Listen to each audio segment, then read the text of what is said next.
Well, I had expected all of this euphoric applause for hearing Ed in Ed's own words, and I was going to come up on stage, and I was going to open with, Ed Schroeder is a tough act to follow. And then I listened to Ruth, and I remembered back to the January conference where we had 90 minutes per speaker, but for some reason, Ruth and I split hours, and she got to go first. Well, she's a tough act to follow, too. So what's tougher than following Ed Schroeder? Following Ruth, and then Ed's video that didn't work, and then me. And you know what's even tougher than following Ed Schroeder, a tougher act? It's following Ed and preceding Marie. So it's kind of odd to show a video of someone at their own person's own memorial service, and maybe that's why we couldn't get it to run. But in this case, it's kind of fitting, so let me share the story behind the video. By the way, the video is nothing new. It came out as part of the Crossings film series. It's on the website. It's been promoted, so most of you hopefully have seen it. We just wanted it to be fresh in your minds and something very special because it's a beautiful piece of work, and here's the backstory on that. A few years ago, the Crossings board decided it was time to make some changes to focus more on the future, not to change the core of its law and gospel theology, but rather how it's presented and, more importantly, to whom, and to make that a wider audience. And so film is one way of doing that, and the film series was launched, and it provides the opportunity for the benefits of Crossings to be reflected more than on just paper.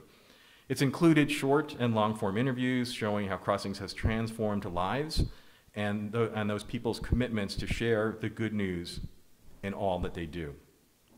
The series originally identified 7 subjects, and then in the middle of the months-long shooting schedule, someone, pretty sure it was Brandon Wade, who's behind the camera there, and he was the series producer, he mentioned, how cool would it be, those are his words, how cool would it be if we could get some time with Ed, because he's co-founder. After some thought, trying to get Ed to do a short-form piece was feasible. That by itself is funny, but for us, we were trying to fit him into the shooting budget and schedule because we were in between cities, and as we would do it as long as Ed was willing and able. This was, I think, the summer 2017, and Ed's general energy level was kind of up and down, and we weren't sure exactly how it would turn out, but we figured we'd give it our best shot, and in the worst case scenario, we just scrubbed the project. And if you know Ed, scrub was one of his favorite words. So shooting day arrived at Bethel, and Ed looked pretty good. We walked him through the technical prep of the layout, the lights, the camera, where to focus, and I think we cleaned his eyeglasses more than once. We also had some suggestions for him for content, anything about how Crossing started, what it does, what it had meant to him and his teaching and ministry. We said, hey, it's pretty much green fields and blue sky for you, Ed. And I think that really appealed to him. As we all know, he loved to describe himself as an Illinois farm boy. So we fired up the video camera, the audio recorder, and we let Ed fly. And you've just seen the final product, which is my original line here. You've seen it on the website. I had been concerned that this shooting would be physically draining for him.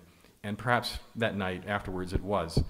What happened during the shoot itself was that it was just Ed talking about what mattered to him most, especially as manifest in Crossings, that the good news is too good to keep to just ourselves. So much so that we gotta, we get to share this with everyone we can. In short, when the cameras were rolling, Ed, he was a champ. He was a rock star. We got a great short film that day, and there's some extra good stuff that could have been used. I've shared the story of how I met Ed several times now, and here's a really brief recap. I was baptized as an adult in 1985 by Pastor Bill Yancey, and he'll be presiding over the columbarium ceremony later.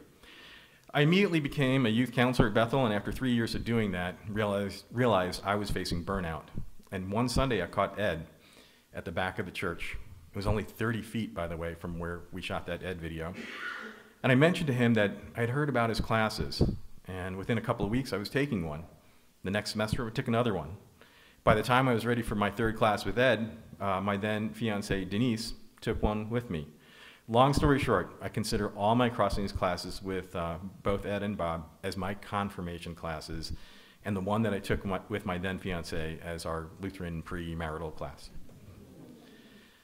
Probably only a few of us know of or remember those semester-long classes of so long ago, dating back to before Ed started penning, or keyboarding rather, the Thursday Theology, which was 1998. Those classes were 13 weeks long. They could be taken for college credit and consisted of 3 parts: text study through a long gospel lens, of course, a slice of church history crossed with the text, and then each student presented a paper with a slice of their own life crossed with the same text. I loved the classes, and it was just brilliant mental stimulation, wordplay, keen analysis of the scriptures, and applying them to anything and everything in the world.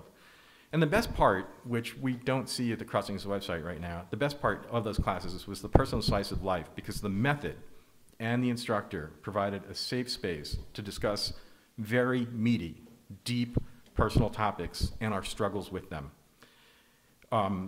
I remember one paper written by somebody who was an adult child of an alcoholic. I didn't realize how deeply that could cut one. And then another fantastic paper by Kathy, right behind me, Confessions of a Do-Gooder.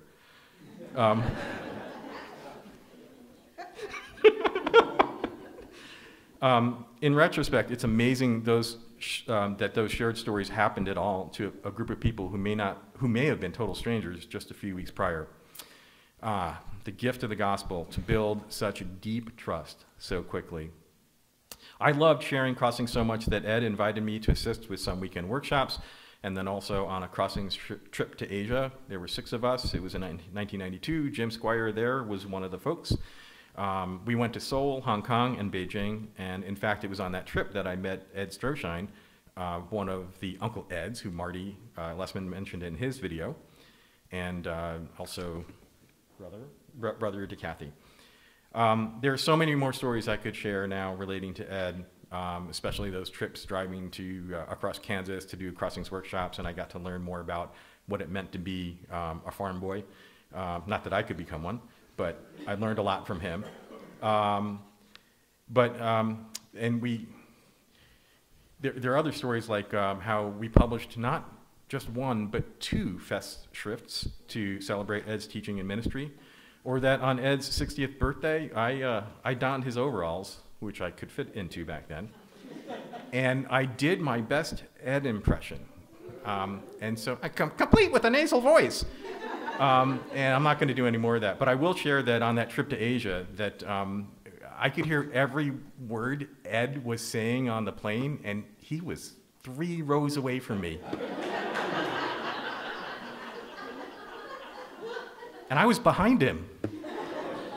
So anyway, at that birthday party, one of the gifts was we created a can of worms with our own custom label. It was actually the can of the Diet of Worms. But anyway, it was a can, because in his classes, the big thing was, in all the discourse, we just kept opening more and more cans of worms. There are many stories. Those details will wait for another day. And so for now, I'm going to close with a simple thought inspired by this week's annual Crossings board meeting. My dear colleague, Candace Wassell, we do a lot of collaboration, and she created the first draft of the co-executive director's annual report. And then it was my turn to take a stab at it and create the next revision. And I found what I considered to be a typo. Sorry, Candace.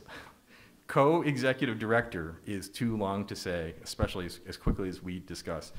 And it's too long to say, let alone spell. So when we took on this role a year and a half ago, we agreed that we would abbreviate the term and call it co-eds, executive director, co-eds. It sounds a lot like college co-eds, but it's spelled capital E, capital D, little s, for, right? Right. So the thing is that the typo that Candace had was that she forgot to capitalize the D, and it looked like this. And if you didn't know Ed that well, even you knew that he was a stickler for details like these, because details carry meaning, and correct meaning is crucial. I started to correct it, but I stared at the page. Co-eds, It looks like two Eds, which you've already seen, and it reflects that it takes two of us to do just part of what Ed Schroeder did.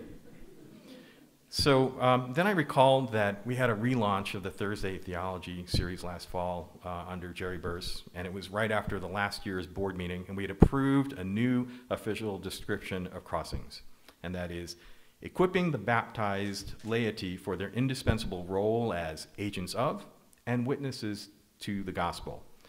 It had taken a couple of years to nail that down, that new wording.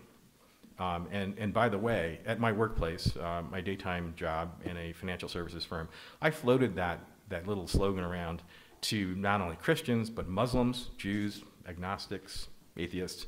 And even if they didn't agree with or support Crossing's mission, they immediately got what we are all about. So anyway, along with that new slogan and motto, Jerry Burse changed the Thursday Theology salutation. It used to say colleagues. Every week it was colleagues. He changed it to co-missioners, as in we are all in mission together. So you saw from the co-eds to the co-ed traders, and then finally to this. It's not just Candace and me and the board. It's all of us in this room. It's all of us in the Crossings community who read, watch the videos, and so on. Thank you, Ed and Marie. Thank you for teaching law and gospel theology, not just in our heads, but also in our hearts, so that it fills every fiber of our being to be reflected into everything we do in the world. Thank you for pointing the way that the good news of God in Christ is too good to keep just to ourselves. It's so good that we get to share this with everyone we can, and we, the Crossings community, will continue to share, reaching out to the entire world. And that is an act that is not hard to follow because of the good news for all of us that is both good and new.